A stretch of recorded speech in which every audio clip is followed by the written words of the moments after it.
नमस्कार। SDF live India में आपका स्वागत है और आपके साथ मैं हूं गौरव सिन्हा। एलजेपी के निवर्तमान खगड़िया सांसद चौधरी महबूब अली कैसर द्वारा पाला बदलकर आरजेडी के खेमा में जाते ही एनडीए में बेचैनी तो बढ़ गई ही है। कुर्मी समाज के बड़े नेता कहे जाने वाले पूर्व मुखिया अशोक सिंह ने भी लोजपा रामविलास सुप्रीमो चिराग पासवान के साथ साथ उनके प्रत्याशी राजेश वर्मा की एक तरह से नींद और चैन चुरा ली है। टिकट बेचने का आरोप लगाकर लोजपा रामविलास के राष्ट्रीय उपाध्यक्ष पद और पार्टी की सदस्यता को त्यागने वाली खगड़िया की पूर्व सांसद रेणु कुशवाहा तथा पूर्व विधायक सतीश कुमार लवकुश समीकरण में बिखराव पैदा करने में पहले से लगे हुए हैं। प्रत्याशियों के चयन में पार्टी के समर्पित और निष्ठावान कार्यकर्ता नेताओं की उपेक्षा करते हुए बाहरी और मालदार लोगों को टिकट थमाने का आरोप लगाकर सतीश कुमार और रेणु कुशवाहा सहित प्रदेश स्तरीय लगभग 2 दर्जन लीडर पहले ही पार्टी छोड़ चुके हैं। इस तरह का मामला सामने आने के बाद से कम समस्तीपुर लोकसभा में भाग्य आजमा रही बिहार सरकार के मंत्री अशोक चौधरी की बेटी सांभवी चौधरी और भागलपुर से आकर खगड़िया लोकसभा के दंगल में कूदे हीरा कारोबारी राजेश वर्मा की मुश्किलें बढ़ती दिखाई दे रही हैं। हालांकि कहा यह भी जा रहा है कि जमुई लोकसभा में एनडीए नेताओं की सक्रियता नहीं रहने के कारण चिराग के जीजा अरुण भारती को कहीं न कहीं जमुई लोकसभा के मतदाताओं ने नकारने की कोशिश की। वहां आरजेडी प्रत्याशी अर्चना रविदास और अरुण भारती के बीच टाइट फाइट होने की बात कही जा रही है। चिराग के सामने हाजीपुर में बहुत बड़ी मुश्किलें तो नहीं सामने आने की बात सियासी जानकारों द्वारा कही जा रही है, लेकिन वैशाली में निवर्तमान सांसद वीणा देवी के लिए राह आसान नजर नहीं आ रहा है। लोजपा रामविलास की स्थिति परिस्थिति का आकलन कर खगड़िया से गहरे ताल्लुकात रखने वाले बिहार के डिप्टी सीएम सम्राट चौधरी खगड़िया लोकसभा में लगातार 3 बार चुनावी सभा कर चुके हैं। बीजेपी के राष्ट्रीय अध्यक्ष जेपी नड्डा राजेश वर्मा के पक्ष में चुनावी सभा कर चुके हैं। डिप्टी सीएम विजय कुमार सिन्हा, राष्ट्रीय लोक मोर्चा सुप्रीमो उपेंद्र कुशवाहा सहित कुछ अन्य नेता पहले ही खगड़िया लोकसभा में चुनावी सभा कर एलजेपी रामविलास प्रत्याशी राजेश वर्मा को जिताने की अपील लोगों से कर चुके हैं। बावजूद इसके खगड़िया के आम मतदाता राजेश वर्मा की कुंडली देखकर उन्हें वोट देने को तैयार नहीं दिख रहे हैं। ऐसी परिस्थिति में सीएम नीतीश कुमार की 29 अप्रैल को आयोजित होने वाली चुनावी सभा का कितना असर मतदाताओं पर पड़ता है यह तो देखने वाली बात होगी। लेकिन यह कहने में कहीं संकोच नहीं है कि पूर्व सांसद रेणु कुशवाहा, पूर्व विधायक सतीश कुमार, निवर्तमान सांसद चौधरी महबूब अली कैसर और समता पार्टी के जमाने से जेडीयू के कदावर नेता कहे जाने वाले अशोक सिंह द्वारा राजेश वर्मा की कुंडली सार्वजनिक किए जाने के बाद से आम मतदाताओं के बीच जिस तरह का उबाल देखने को मिल रहा है उसे ठंडा कर पाना एनडीए नेताओं के लिए बहुत बड़ी चुनौती साबित जरूर होगी। बात अलग है कि जेडीयू के नेता संदीप केरिया विरोधियों पर बरसते हुए खगड़िया लोकसभा से एनडीए प्रत्याशी राजेश वर्मा की बड़ी जीत का दावा कर रहे हैं। ऐसे में देखना दिलचस्प होगा कि आगे आगे होता है क्या। एसडीएफ न्यूज ब्यूरो, धन्यवाद। ऐसा क्यों नहीं पाल हो सका सर? निर्दलीय चुनाव क्यों नहीं लड़ पाई या महागठबंधन से टिकट लेके चुनाव क्यों नहीं लड़ पाई, इसका क्या वजह रहेगी? क्योंकि लोगों की मांग है कि निर्दलीय चुनाव अगर गठबंधन से एनडीए से तो टिकट हमको नहीं मिला। जिस वजह से न मिला होगा बहुत लोग जानते हैं, बहुत लोग ना भी जानते, हम भी नहीं जानते हैं कि सही में क्या है। जो आदमी देखता नहीं उसको बोलना नहीं चाहिए। लेकिन एक चीज़ अंग्रेजी में बोलते हैं सर्कमस्टेंशियल एविडेंस। सर्कमस्टेंशियल एविडेंस तो यही है कि भाई टिकट जो है मेरा किस वजह से कटा, वो सब लोग जानते हैं। तो सर आप चिराग पासवान आप दूसरी बात पूछे कि अब इतना बड़ा क्षेत्र है उसमें निर्दलीय चुनाव लड़ना, हम उसके लिए पहले से प्रिपेयर्ड नहीं थे और करना भी नहीं चाहिए। हमने ये तय किया कि हम अपने पुराने पार्टी कांग्रेस और आरजेडी से जो लगाव हम लोग का रहा उसमें वापस जाएं और उसको मदद दें। सर, चिराग पासवान ने जिन लोगों को टिकट नहीं दिया उनके बारे में वो कहते हैं कि उन्होंने पार्टी से गद्दारी की थी। कहीं ना कहीं आपको नहीं लगता है सर कि आपके साथ भी धोखाधड़ी हुई है?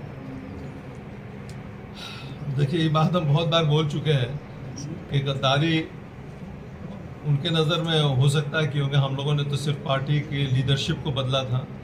पार्टी में कोई ऐसा रिफ्ट नहीं था। हम लोगों ने चिराग पासवान जी को छोड़ करके उनके चाचा पारस जी को लीडर माना था, इतना ही था।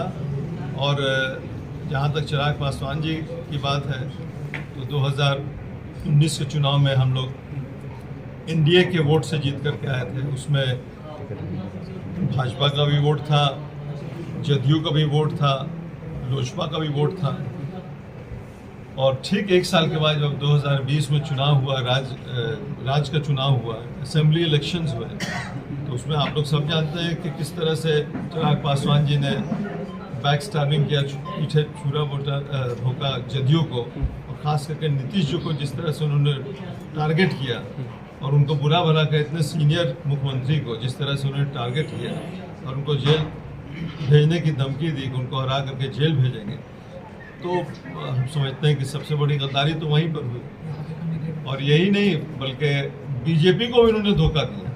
आज का यहाँ का जो खगड़िया का एनडीए का कैंडिडेट है राजेश वर्मा, उसको बीजेपी के कैंडिडेट के खिलाफ भागलपुर में उन्होंने टिकट दिया, लड़ाया, 20,000 वोट लाया वो, और 1200 वोट से जो बीजेपी के कैंडिडेट थे वो हार गए। तो उन्होंने बीजेपी को भी धोखा दिया, उन्होंने जदयू को भी वोट धोखा दिया, और यही दोनों के वोट से और लोजपा का जो भी वोट हो, इस सब के वोट से हम लोग सब जीत करके गए थे। उसमें चिराग पासवान खुद भी शामिल है। तो अब आप लोग अंदाज़ा लगा लिए कि धोखा पार्टी को किसने दिया। हम लोगों ने तो भाई हम लोग तो पार्टी को स्प्लिट नहीं किया, और आज भी हम समझते हैं कि पार्लियामेंट में एलजेपी का नाम है, कोई RLJP या LJP-R नहीं है। ये तो इलेक्शन कमीशन ने 2 सिंबल दे दिया, लेकिन हम लोगों ने तो एक लीडरशिप का चेंज का किया था।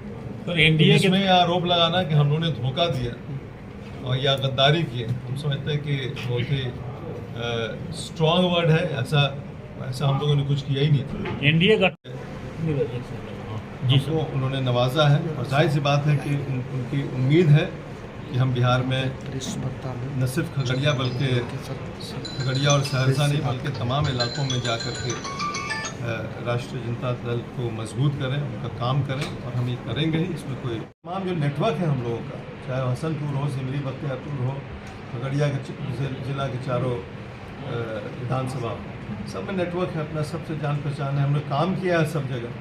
तो हम समझते हैं कि प्रभाव पड़ना चाहिए, बहुत प्रभाव पड़ना चाहिए, और उसमें पूरी हम लोग की मेहनत रहेगी, पूरी हमारी टीम है, हमारे साथी हैं, सब मेहनत करेंगे। युवाओं में सर शिक्षा के क्षेत्र में देखिए ऐसा है कि चुनाव में लोकल इश्यूज होते हैं, लोकल प्रॉब्लम है, उसमें कोई बाहर से केंद्र नेता आ जाए, राष्ट्रीय अध्यक्ष आ जाए, भीड़ भाड़ तो जुटना स्वाभाविक है, भीड़ लोग जुटाते हैं, खर्च करेंगे तो भीड़ जुटेगा, लेकिन हम नहीं समझते कि उससे कोई बहुत ही वोट के कि भागलपुर की एक महिला जो कुर्मी जाति से आते हैं, 24 तारीख को एक FIR हुआ राजेश वर्मा के पिताजी पर कि उन्होंने मेरे स्वजातिया का जमीन जबरदस्ती हड़प लिए हैं, जिसका केस जोक्सर थाना में दर्ज किया गया है।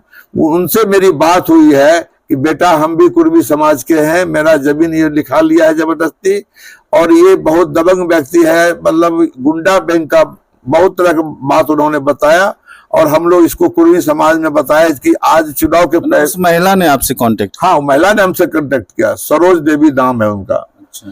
तो उन्होंने कहा कि इस तरह से मेरा जमीन हड़प के लिखा लिया, इनके पिताजी पे FIR हुआ है। जदयू के बड़े नेता कहे जाने वाले अशोक सिंह का आरोप है कि जदयू के जिलाध्यक्ष ने उनको अपमानित करने का किया, जिसके कारण राजेश वर्मा का विरोध। राजेश जी, जहां तक अपमानित करने की बात है, जब वो हमारे पार्टी के साधारण सदस्य होंगे तब तो उनका अपमान होगा। वो आज तक तो हमारे पार्टी के जो है 3 वर्ष पहले जो सदस्यता अभियान चला था, वो हमारे पार्टी के साधारण सदस्य भी नहीं है, न हमारे पार्टी के किसी पद पे है, न राष्ट्र में, न प्रदेश में, न पंचायत में, न बूथ अध्यक्ष तक का पोस्ट उनका नहीं है। और उनके बारे में पूरा खगड़िया जानता है। जब जब चुनाव आता है तो वो अपने दल का विरोध करते हैं और बड़े मजबूती से विरोध करते हैं, और सामने वाला कैंडिडेट भी ये प्रीपेड होकर के आता है कि ये सामने वाला आदमी चिन्हित है और ये हमारा विरोध करेगा, और ये विरोध करता है, और सामने वाले आदमी को भी पता है कि हमारा विरोध करेगा। हमारी दल की पूनम यादव यहाँ से विधायक थी, अभी एक्स विधायक हो गई है, उनका भी इन्होंने विरोध करके हॉकी छापकर को जो है जाप को जो है वोट दिलवाने का काम किया था, और उस समय का पता लगाइए उनके बूथ पे कितना वोट आया था, उनका आपको वस्तु स्थिति पता चल जाएगा। ये हमारे दिनेश यादव जब MP में खड़े हुए तो उनका भी वो विरोध किए, उसके पहले भी जो है शकुनी जी खड़े हुए, उनका भी वो विरोध किए। तो उनका तो काम ही है विरोध करना। अशोक सिंह का आरोप है कि राजेश वर्मा गुंडा बैंक के संचालक हैं। उन्होंने उनके पिता ने 3-4 दिनों पूर्वी जाति की एक महिला की जमीन पर दबन कब्जा कर उसका जमीन का कवाला करा दिया। क्या करना चाहेंगे? अच्छा ये बताइए, कोई आदमी कवाला करा लिया या कोई आदमी कुछ कर लिया, उसके लिए कोर्ट कचहरी में है, उसका फैसला अशोक जी कब से करने लगे? अशोक जी कोई न्यायालय तो है नहीं। किसी आदमी की कोई जमीन जबरन कोई कैप्चर कर लिया तो उसका फैसला कोर्ट करती है। वो आज FIR हो जाना, उससे कोई आरोप सिद्ध नहीं हो जाता है। आप 12 को उनके ऊपर जो है राजेश वर्मा के ऊपर केस देखे हैं उनके हल्फनामे में, तो 12 केस में केस है किस चीज का, इसको देखिए। वो केस 9 केस तो उसमें जो है आचार संहिता उल्लंघन का है, और 2 केस जो है ST/SC का जो केस का हल्ला हो रहा है, उन्होंने जनता की आवाज बुलंद करने के लिए पदाधिकारी से झंझट किया, उस चीज का उनके ऊपर केस हुआ है। और राजेश वर्मा ने साफ कहा है, आगे भी इस टाइप का केस होगा तो मैं झेलूंगा। केस मुकदमा से मुझे डर नहीं लगता है। जनता की आवाज जहां मजबूती से उठानी होगी, किसी भी अफसर के पास उठाना होगा तो मैं उठाऊंगा। ये खगड़िया का सौभाग्य है कि खगड़िया को 32 वर्ष का नौजवान सांसद मिलने जा रहा है, और ये लोग जो भ्रम में है, 4 तारीख के बाद यही लोग जो है एक माला लेकर के बैठ जाएंगे कि नरेंद्र मोदी ने EVM को हैक कर लिया। इनके पास और कोई दूसरा जवाब नहीं होगा। जिस समय वोट का जो है निकलेगा गुब्बारा, उस समय इन लोगों को पता चल जाएगा वोट किसके पास है। 30 और 70 की लड़ाई है, यहां तो कोई लड़ाई है ही नहीं। 30% वोट उनका है, 70% वोट हमारा है।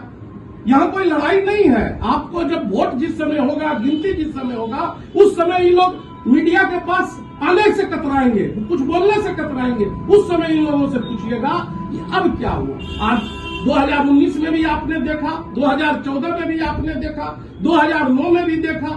हर चुनाव तो इन लोग हारते आ रहे हैं खगड़िया से। जिस समय प्रचंड जो है चल रहा था, उस समय खगड़िया सीट में NDA ने जीतने का काम किया, और खगड़िया सीट हम लोग बहुत ही ज्यादा मार्जिन से जीतने जा रहे हैं। सामने वाले जो संजय जी हैं, संजय जी 3 लाख का आंकड़ा क्रॉस नहीं करेंगे। आज आप लिख के रख